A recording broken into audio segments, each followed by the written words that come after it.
देखो, यंत्र और उपकरण, हाँ, उनके आविष्कारक भी लूसेंट बुक से सीखते हैं। शुरू करें दे। नमस्कार, चलिए आज एक बहुत ही दिलचस्प सफर पर चलते हैं।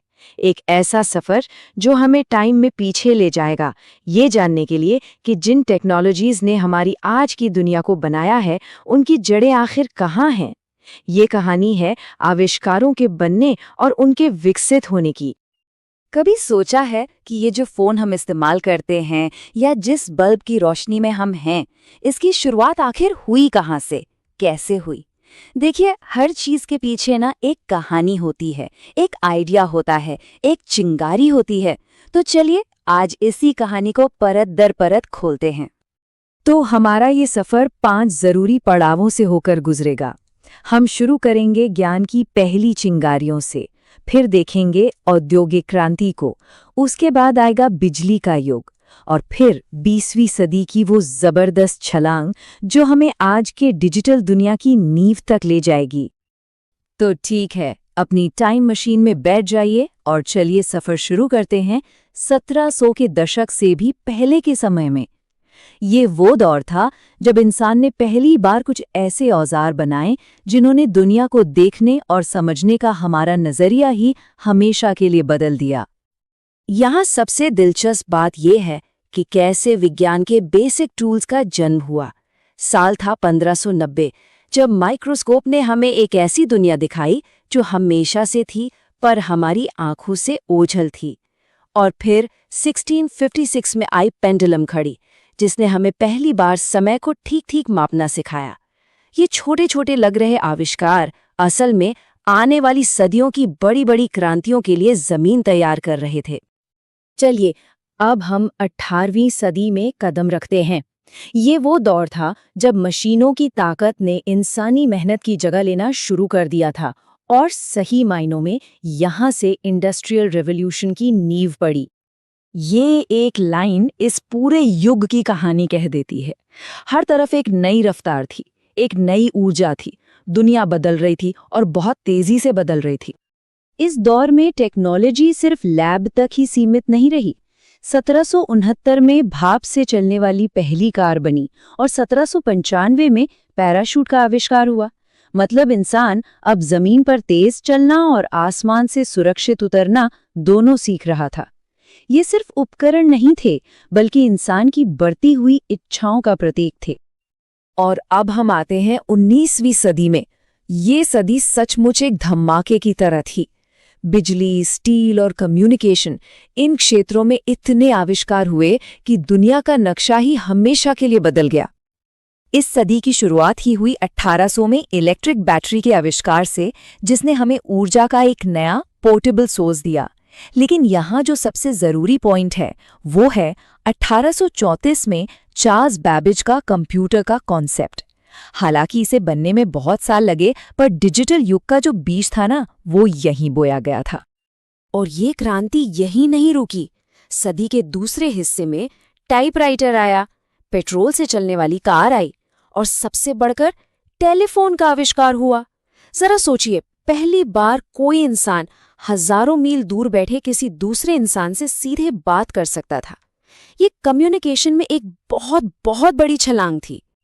1876 में ग्राहम बेल का यह आविष्कार सिर्फ एक मशीन नहीं था, ये दूरियों को मिटाने का एक जरिया बन गया। इसने व्यापार को, समाज को, हमारे रिश्तों को, सबको एक नया मतलब दिया। सही मायनों में ये दुनिया को जोड़ने की शुरुआत थी। अच्छा, इस चार्ट को देखिए, ये साफ बताता है कि 19वीं सदी में इनोवेशन का केंद्र कौन से देश थे। ब्रिटेन अपनी औद्योगिक ताकत के दम पर सबसे आगे था, लेकिन अमेरिका भी एक बहुत बड़ी शक्ति बनकर उभर रहा था। ये दिखाता है कि कैसे टेक्नोलॉजी और आर्थिक शक्ति एक दूसरे से जुड़े हुए हैं।